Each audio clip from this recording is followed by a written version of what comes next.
नमस्कार, मैं मृदुला श्रीवास्तव सी न्यूज भारत में आपका स्वागत करती हूं। वक्त हो गया है न्यूज बुलेटिन का। बुलेटिन में खबरों को शुरू करेंगे और बताएंगे कैसे झारखंड में घर में लगी भीषण आग से मचा हड़कंप।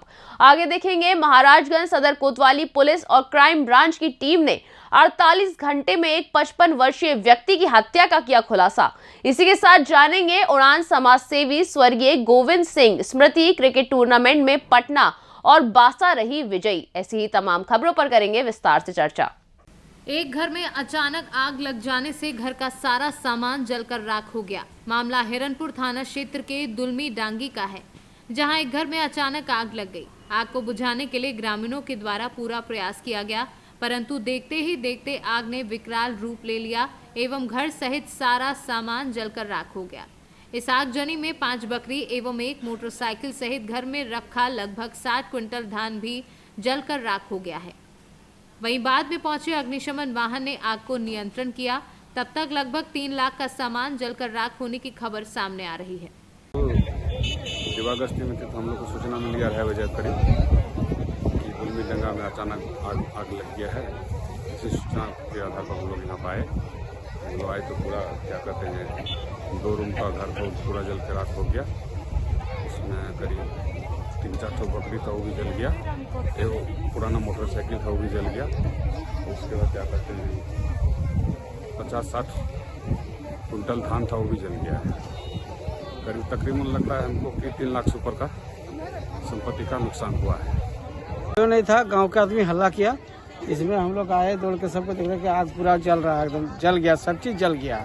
और घर में जो लोग था, कोई काम जो मेन मालिक है वो लोग बाहर काम कमाने गया है, और औरत सब जो था वो लोग आपका ग्रुप में लोन लिया है, तो उसमें लोन देने के लिए गया था। एगो खेत में कुछ काम करने के लिए गया था। कितना क्या क्षति होने का आशंका? क्षति तो बहुत है, दोनों मिला के आपका धान एगो का 40 कुंटल और एगो का 20 कुंटल। माल जाल का क्या नुकसान? और आपका एगो मोटरसाइकिल है, गैस सिलेंडर है, एगो 2 गो पालंग है, उसके बाद बकरी 5 गो, दोनों मिला के 2 परिवार है। क्या सुन नाम आपका? मेरा नाम विप्लव दे, ग्राम प्रधान दुलमी डांगा मौजा 2। झारखंड से सी न्यूज संवाददाता अभिषेक तिवारी की रिपोर्ट। महाराजगंज जनपद के सदर कोतवाली क्षेत्र के घनेवा धेनई गांव में बीते 6 फरवरी को एक 55 वर्षीय व्यक्ति की ईंटों से कूचकर की गई हत्या के मामले में पुलिस एवं क्राइम ब्रांच की टीम ने एक आरोपी को गिरफ्तार किया है। आरोपी मृतक का एक साथी निकला, जिसने नशे की हालत में रुपए लूटने की नीयत से हत्या की घटना को अंजाम दिया था। उसके कब्जे से लूटी गई नकदी सहित मृतक का मोबाइल एवं अन्य सामान बरामद हुए हैं। एसपी ने घटना का खुलासा करते बताया कि पुलिस की तत्परता से 48 घंटे के भीतर ही आरोपी को गिरफ्तार कर लिया गया। गिरफ्तार करने वाली पुलिस टीम को पुरस्कृत भी किया गया है। था और इस मामले में क्या क्या खुलासा हुआ है? देखिए, जैसा कि आप सभी को विदित है कि हमारे यहाँ 6 तारीख की सुबह 11 बजे एक सूचना प्राप्त हुई थी कोतवाली थाना क्षेत्र के धनेवा ग्राम में कि वहाँ पर एक अधेड़ व्यक्ति घायल अवस्था में मिले हैं। वहाँ पर जब पहुँच के देखा गया तो वहाँ पर जिनकी शिनाख्त हुई थी उनका नाम अखिलानंद पांडे, उम्र लगभग 55 वर्ष। उनके चेहरे पर एक ब्लंट ऑब्जेक्ट की इंजरी थी और वहाँ पर वो मृत अवस्था में मिले थे। उनके शव को पुलिस द्वारा तत्काल अपने कब्जे में लेकर पोस्टमार्टम हेतु भेजा गया। जब उसमें गहनता से जांच की गई विभिन्न पहलुओं पे, इलेक्ट्रॉनिक और मैनुअल दोनों तरीक़ों से, तो उनके जानने वाले ही एक व्यक्ति इसमें अभियुक्त निकल कर आए हैं, जिसका नाम जब्बार पुत्र अजीज, जो मूल रूप से थाना गोगली का रहने वाला है और वर्तमान समय में धनेवा धनई में रह के ये टाइल की मिस्त्री का काम किया करता था। और जो हमारे मृतक हैं इनके पूर्व परिचित थे और उनके घर में काफ़ी इन्होंने काम भी किया था।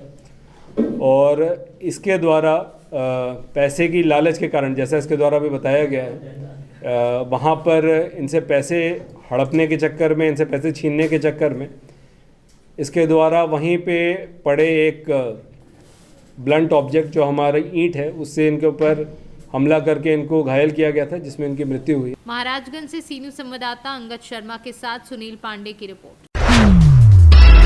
बांग्लादेशी नागरिक प्रकरण समेत विभिन्न मामलों में जिला कारागार महाराजगंज में निरुद्ध कानपुर के सपा विधायक इरफान सोलंकी को बैक पेन की समस्या पर आज जिला अस्पताल लाया गया। यहां चिकित्सकों की सलाह पर अल्ट्रासाउंड कराया गया, जिसमें जांच के दौरान दोनों गुर्दों में पथरी की शिकायत मिली, जिसके बाद चिकित्सकों ने उन्हें दवाएं और आवश्यक सलाह भी दी। दरअसल कानपुर के सपा विधायक इरफान सोलंकी को पिछले दिनों कानपुर से महाराजगंज जिला कारागार में स्थानांतरित किया गया है। जिला कारागार में स्थानांतरित होने के बाद उनके कमर और रीढ़ की हड्डी में दर्द की शिकायत थी, जिस पर पूर्व में भी 2 बार जिला कारागार में ही इनके स्वास्थ्य की जांच कराई गई थी। इधर पिछली पेशी पर कानपुर जाने के दौरान उनके अधिवक्ताओं में बेहतर इलाज न मिलने की शिकायत दर्ज कराई थी, जिसके बाद आज जिला कारागार से भारी पुलिस फोर्स के बीच सपा विधायक इरफान सोलंकी को जिला अस्पताल लाया गया।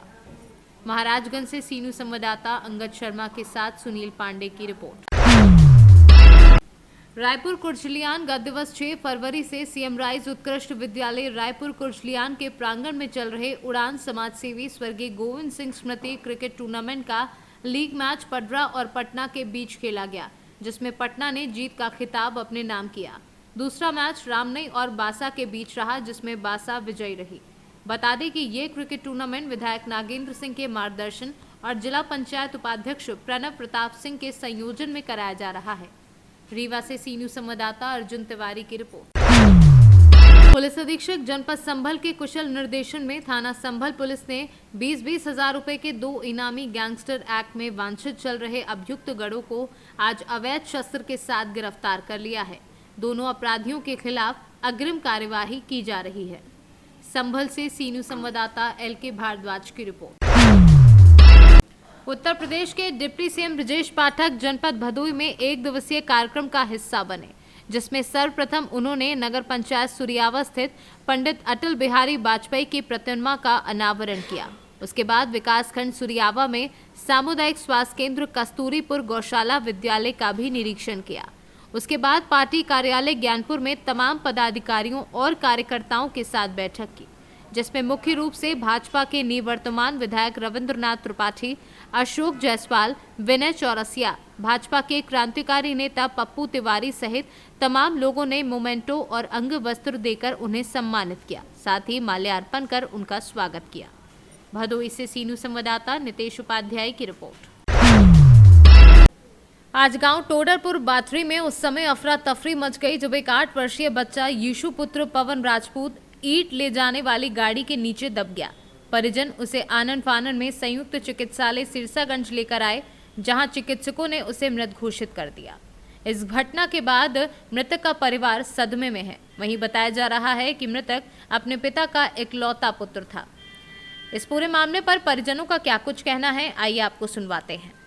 तो बच्चों के साथ ऐसे खेल रहे थे, अचानक ट्रॉली थी मिट्टी भरने वाली, तो उसमें जाके अचानक दब गई। छोटे छोटे बच्चे थे और ये बहुत समय तक दबा रहा उसमें। हाँ, तो जब देखा गया बाद में तो जो उठाई ट्रॉली तब देखा गया तो ये इस प्रकार की हालत में था। ये घटना कहाँ की है? तोड़े पर पथरी की। कौन सा थाना पड़ता है? फिरोजाबाद से सीनू संवाददाता सन्नेश कुमार गुप्ता की रिपोर्ट। खबर गाजीपुर से है, जहां डिप्टी सीएम केशव प्रसाद मौर्य ने बयान देते हुए कहा कि गाजीपुर का नाम बदलने के लिए ओपी राजभर ने पत्र लिखा है। ये अच्छी बात है। गाजीपुर में मीडिया के सवालों का जवाब देते हुए डिप्टी सीएम केशव प्रसाद मौर्य ने कहा कि भ्रष्टाचार पर हो रही चोट कांग्रेस सपा को ज्यादा लग रही है। उन्होंने कहा कि राहुल गांधी अखिलेश यादव को जनता की अदालत ने नकार दिया है। डिप्टी सीएम केशव प्रसाद मौर्य आज गाजीपुर का दौरा कर रहे थे, जहां दिवंगत बीजेपी नेता प्रभुनाथ चौहान के घर पहुंचकर उन्होंने शोक संवेदना व्यक्त की। केशव प्रसाद मौर्य ने बीजेपी जिला कार्यालय में कार्यकर्ताओं के साथ संवाद किया। डिप्टी सीएम ने राइफल क्लब में अफसरों के साथ समीक्षा बैठक की, जिसके बाद वो लखनऊ के लिए रवाना हो गए।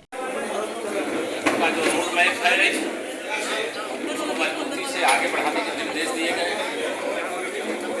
कानून व्यवस्था को बनाए रखने के लिए प्रभावी कदम पहले भी उठाए गए और सख्त से सख्त कदम उठाए जाने के लिए भी कहा गया है। राजस्व से जुड़े हुए जो मामले हैं, इसमें चक मार्ग हैं, चाहे तालाब हैं, चाहे विद्यालय की जमीन है, चाहे चिकित्सालय की जमीन है, चाहे खलियान की जमीन है, चाहे चारागाह की जमीन है, उनको विशेष अभियान चला करके चिन्हित करके अवैध कब्जे से मुक्त कराना, जनता की जो संपत्ति है जनहित के लिए जो जरूरत है उसके लिए समर्पित करना, बिजली व्यवस्था की भी समीक्षा की गई, उपलब्धता की क्या स्थिति है। सरकार के द्वारा जो निर्धारण किया गया है मानक कि ग्रामीण क्षेत्र और नगरीय क्षेत्र में कितने घंटे बिजली मिलेगी वह उपलब्ध कराए जाने का काम हो रहा है। फर्जी बिलिंग करने की शिकायतें आई कि उन्हें सख्ती के साथ रोकने का काम करने का निर्देश दिया गया है। प्रधानमंत्री गरीब कल्याण अन्न योजना के अंतर्गत उत्तर प्रदेश के लगभग 15 करोड़ लोगों को निःशुल्क राशन वितरण अभी जो भारत सरकार का बजट आया है बजट के माध्यम से भी फिर से आगे बढ़ाने का काम किया गया है। वह ठीक प्रकार से जो उसके लाभार्थी उनको मिले। प्रधानमंत्री आवास योजना बुनियादी सुविधाओं के साथ जो उसके सही पात्र हैं उनको उपलब्ध हो। महिला सशक्तिकरण की दृष्टि से जो हमारे राज्य की आजीविका मिशन से संबंधित समूह प्रदेश में 7 लाख है, 10 लाख और गठित करना है। गाजीपुर से सी न्यूज़ संवाददाता हसन खान की रिपोर्ट। जनपद कासगंज के थाना अमापुर पुलिस द्वारा अवैध रूप से संचालित शस्त्र फैक्ट्री का भांडाफोड़ करते हुए एक शातिर अभियुक्त प्रेमपाल को गिरफ्तार किया है। वहीं एक साथी अभियुक्त स्वदेश भागने में सफल रहा है। मौके से 4 अवैध तमंचा, 315 बोर, 1 अवैध तमंचा बना एवं भारी मात्रा में शस्त्र बनाने के उपकरण बरामद किए हैं। अपराध नियंत्रण की दिशा में पुलिस अधीक्षक कासगंज महोदय द्वारा चलाए जा रहे अभियान के क्रम में आज प्रभारी निरीक्षक अमापुर की टीम को एक बड़ी सफलता हासिल हुई है। अर्जुनपुर कदीम के जंगल में संचालित अवैध असलाह फैक्ट्री पकड़ने में उनको सफलता मिली है, जिसमें एक अभियुक्त प्रेमपाल की गिरफ्तारी हुई है और उसका एक साथी अभियुक्त स्वदेश भागने में सफल रहा है। और गिरफ्तार अभियुक्त के कब्जे से 4 तमंचे, 1 अधबना तमंचा, उसके साथ 3 कारतूस, साथ ही तमंचे बनाने के जो सहवर्ती उपकरण हैं उनकी बरामदगी हुई है। अपराध पंजीकृत करते हुए अग्रिम विधिक कार्यवाही इस पर जारी है। उस आत्मा की जानकारी हुई है कहाँ सप्लाई ये करता था? इसके बारे में अभी ये विवेचना का विषय है, इसके बारे में पूछताछ की जा रही है। पूछताछ के बाद इस जहाँ से इनका सप्लाई है उसके बारे में भी आपको अवगत कराएं। कासगंज से सी न्यूज़ संवाददाता भीष्मपाल सिंह की रिपोर्ट। बाराबंकी के कस्बा फतेहपुर में एसडीओ सर्वेश कुमार के साथ जेई संदीप कुमार एवं अवधेश कुमार TG2 विद्युत विभाग की संयुक्त टीम के नेतृत्व में विद्युत चेकिंग अभियान चलाया गया। अभियान के दौरान कैंप लगाकर कस्बे में बिजली के 10,000 से ऊपर बड़े बकायेदारों से वसूली की गई। साथ ही साथ जिन बकायेदारों द्वारा बकाया राशि नहीं जमा की गई उन पर कार्यवाही करते हुए उनका विद्युत कनेक्शन काट दिया गया। कटिया कनेक्शन तथा बाईपास कनेक्शन से विद्युत चोरी करने वालों पर कार्यवाही की गई। जिनका मीटर खराब व डिस्प्ले नहीं आ रहा था उनका तत्काल मीटर भी लगवाया गया। बाराबंकी से सी न्यूज़ संवाददाता मोहम्मद अरशद की रिपोर्ट। खबर गाजीपुर जनपद से है, जहां उप मुख्यमंत्री ग्राम विकास, समग्र ग्राम विकास, ग्रामीण अभियंत्रण, खाद्य प्रसंस्करण, मनोरंजन कर, सार्वजनिक उद्यम तथा राष्ट्रीय एकीकरण द्वारा विकास कार्यों की समीक्षा बैठक आज रायफल क्लब सभागार में संपन्न हुई। जहां बैठक में जिलाधिकारी आयरका अखौरी ने जनपद में हो रहे विकास कार्यों की विस्तृत रूपरेखा से उप मुख्यमंत्री को अवगत कराया। वहीं बैठक में उप मुख्यमंत्री ने सरकार द्वारा चलाई जा रही विभिन्न विकास परक योजनाओं की विस्तृत समीक्षा करते हुए प्रत्येक पात्र व्यक्तियों को योजनाओं का लाभ दिए जाने के लिए निर्देश दिए। वहीं सरकार की मंशा है कि कानून व्यवस्था चुस्त दुरुस्त रहे और किसी भी मामले में शिथिलता न बरती जाए, वहीं अपराधियों पर कड़ी कार्यवाही हो। उन्होंने कहा कि राजस्व ग्रामों में चक मार्गों को चिन्हित कर अतिक्रमण को हटाया जाए। यदि फसलें लगी हैं तो फसलों के काटने का समय देकर उसे काटने के उपरांत सही कराकर चलने योग्य बनाने का निर्देश दिया है। गाजीपुर से सी न्यूज़ संवाददाता रामू चौरसिया की रिपोर्ट। खबर झांसी से है, जहां गौरक्ष पीठाधीश्वर योगी आदित्यनाथ पर गलत बयानबाजी करने पर आक्रोशित राष्ट्रीय भक्त संगठन ने राज्यपाल को जिलाधिकारी द्वारा ज्ञापन भेजकर राहुल गांधी की संसदीय सदस्यता समाप्त करने की मांग की है। बुधवार को राष्ट्रभक्त संगठन के नेतृत्व में केंद्रीय अध्यक्ष अंचल अरजरिया और दर्जनों कार्यकर्ता जिलाधिकारी कार्यालय पहुंचे और उन्होंने राज्यपाल के नाम ज्ञापन सौंपते हुए बताया कि राहुल गांधी ने गौरक्ष पीठाधीश्वर योगी आदित्यनाथ को लेकर गलत बयानबाजी करते हुए अभद्र भाषा का प्रयोग किया है। ये टिप्पणी समस्त सनातन संस्कृति धर्म को, समस्त भारतीय समाज की भावनाओं को ठेस पहुंचाने वाली है। उन्होंने मांग करते हुए कहा कि राहुल गांधी का मानसिक संतुलन बिगड़ चुका है, उन्हें पागलखाने में भर्ती कराया जाए। साथ ही राज्यपाल से मांग की है कि राहुल गांधी की संसदीय सदस्यता समाप्त की जाए। सर, आज क्या रहा? आज राहुल गांधी जी ने जो गौरक्ष पीठाधीश्वर योगी महंत आदित्यनाथ जी के ऊपर जिस प्रकार की टिप्पणी की है, वो टिप्पणी निश्चित रूप से पूरी सनातन संस्कृति को अपमानित करने वाली टिप्पणी है। उन्होंने कहा उनको कि ठग हैं। एक इतना बड़ा मठ चलाने वाले, इतना बड़ा सब हिंदुओं को साथ लेके चलने वाले सनातन संस्कृति के संभाग के रूप में योगी जी को जाना जाता है। उनके विषय में ऐसी टिप्पणी निश्चित रूप से राहुल गांधी का दिवालियापन दिखाती है और राहुल गांधी मानसिक रूप से विक्षिप्त हो चुके हैं। इनको किसी ना किसी पगलखाने में भर्ती कराने की जरूरत है राहुल गांधी जी को। साथ ही साथ हमने राष्ट्रपति जी संबोधित ज्ञापन महामहिम और महामहिम राज्यपाल जी संबोधित ज्ञापन यहाँ से दिया है कि इनके खिलाफ में हमें मुकदमा दर्ज कराने की अनुमति दी जाए, जो इनके द्वारा सनातन धर्मावलंबियों की भावनाओं को आहत किया गया है। साथ ही साथ इनकी संसद सदस्यता, जो हेट स्पीच होती है, हेट स्पीच इनके द्वारा की गई है, इनकी संसद सदस्यता को भी रद्द करने की कार्रवाई राष्ट्रपति महोदया करें। सर, क्या लगता है लगातार विपक्ष जो है टिप्पणियां कर रहा है, कभी रामचरितमानस को लेके, कभी आदित्यनाथ जी को, क्या लगता है? देखिए, ऐसा है कि जनता के बीच से जब जनाधार खिसक जाता है तो जनता के बीच से जनाधार खो चुके हैं। इस वजह से उल जलूल जैसे होता है ना, दीपक जलता है तो आखिरी में लौ भभकती है, तो उसी प्रकार से भभक रहे हैं। इन लोगों का जनाधार खत्म हो गया है। इस तरह से इस प्रकार की बातें कर रहे हैं। बातें करिए, आप राजनीतिक लोग हैं, राजनीतिक पार्टी के खिलाफ बोलिए, आप राजनीतिक व्यक्ति के खिलाफ बोलिए, लेकिन महंतों के खिलाफ बोलना ठीक नहीं है। इससे सारा का सारा हिंदुस्तान ही नहीं, संपूर्ण विश्व की सनातन संस्कृति को मानने वाले लोगों के अंदर उबाल आता है। और जिस प्रकार की हरकत राहुल गांधी जी कर रहे हैं, या और भी 2-3-4 लोगों ने की है, इससे लगता है कि कहीं ऐसा ना हो कि जनता इनको दौड़ा दौड़ा के मारने लगे, कहीं ये जाएं जनता के बीच में। इस प्रकार की हरकतें कर रहे हैं। झांसी से सी न्यूज संवाददाता राजीव सक्सेना की रिपोर्ट। खबर झारखंड से है, जहां शिकारीपाड़ा प्रखंड में शिक्षा विभाग भगवान भरोसे चल रहा है और आए दिन इस विभाग में एवं विद्यालयों में कुछ न कुछ सनसनीखेज मामला प्रकाश में आता है। बताते चले कि विगत लगभग 3 माह पूर्व शिक्षा विभाग के 2 सीआरपी के द्वारा विभिन्न विद्यालयों के सहायक अध्यापकों से अवैध उगाही का मामला प्रकाश में आया था, जिस पर अब तक कोई कार्यवाही नहीं की गई। इसी मुद्दे को लेकर आज प्रखंड परिसर में शिकारीपाड़ा के सहायक अध्यापकों ने संघ के बैनर तले 1 दिवसीय धरना प्रदर्शन किया और इनकलाब जिंदाबाद के नारे लगाए। संघ के सचिव अब्दुल रकीब का इस पर क्या कहना है, आइए आपको सुनाते हैं।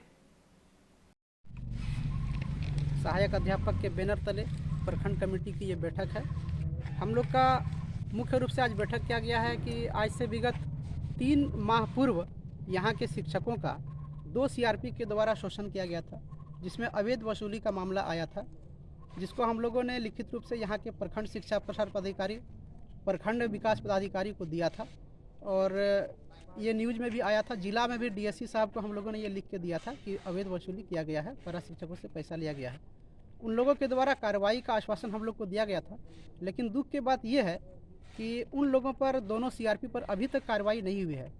पुनः बता देना चाहता हूं कि एनपीएस चिरूडी के शिक्षिका के से जो है 3000 रुपये की अवैध वसूली बीओ के नाम से की गई थी और मुकेश कुमार सीआरपी द्वारा जो है एनपीएस ठकरान टोला से 10,000 और 7,000 रुपया जो है अवैध वसूली की गई थी और सीआरपी आशीष द्वारा सहरबेड़ा स्कूल से 19,600 का अवैध वसूली की गई थी। हम लोगों ने सारे मामला को लिख के दिया हुआ था, लेकिन अभी तक इसके ऊपर कार्रवाई नहीं हुई है। हम लोगों को ये लग रहा है कि सरकार के द्वारा मिली भगत है, प्रशासन के द्वारा मिली भगत है और इसके लिए जांच टीम भी आई हुई थी। जांच में भी ये साबित हुआ है और आरोप जो है साबित हुआ है। बीआरसी में जांच किया गया था, लेकिन फिर भी साबित होने के बाद भी अभी भी वो सीआरपी पर कार्रवाई नहीं हुई। हम लोग मांग करते हैं कि जल्द से जल्द उस सीआरपी पर, दोषी सीआरपी पर कार्रवाई हो, अन्यथा हम लोग आंदोलन को बाध्य हो जाएंगे। झारखंड से सी न्यूज संवाददाता सद्दाम हुसैन की रिपोर्ट। खबर लखीमपुर से है, जहां भूमि विकास बैंक द्वारा विभिन्न रोजगार परक योजनाओं के अंतर्गत आज एक मैरिज लॉन में ऋण वितरण शिविर का आयोजन किया गया, जिसमें मुख्य अतिथि के रूप में दर्जा राज्य मंत्री लोकेंद्र प्रताप सिंह, उप जिलाधिकारी पंकज श्रीवास्तव और बैंक के अध्यक्ष आलोक कुमार सिंह के माध्यम से 50 लाभार्थियों को 30,50,000 के चेक वितरित किए गए। वहीं मुख्य अतिथि सहित सभी मंचासीन अतिथियों का स्मृति चिन्ह देकर सम्मान किया गया। ऋण वितरण कार्यक्रम रोजगार परक एवं योजनाओं में ऋण वितरित कर कमजोर वर्गों के लोगों को लाभान्वित करने के उद्देश्य से ये दुर्घटना शिविर का आयोजन किया गया। शिविर के माध्यम से कम ब्याज की दर पर लोन दिया गया है, जिसमें महिलाओं को 1% ब्याज की दर पर ऋण दिया गया है। मुख्य अतिथि राज्य मंत्री लोकेंद्र प्रताप सिंह ने इस अवसर पर क्या कहा, आइए आपको सुनाते हैं। लखीमपुर से सी न्यूज संवाददाता अतुल मिश्रा की रिपोर्ट। फिलहाल के लिए इस न्यूज बुलेटिन में बस इतना ही। देश और दुनिया की तमाम खबरों को जानने के लिए देखते रहिए सी न्यूज भारत। हर खबर आपके साथ, आपके हाथ।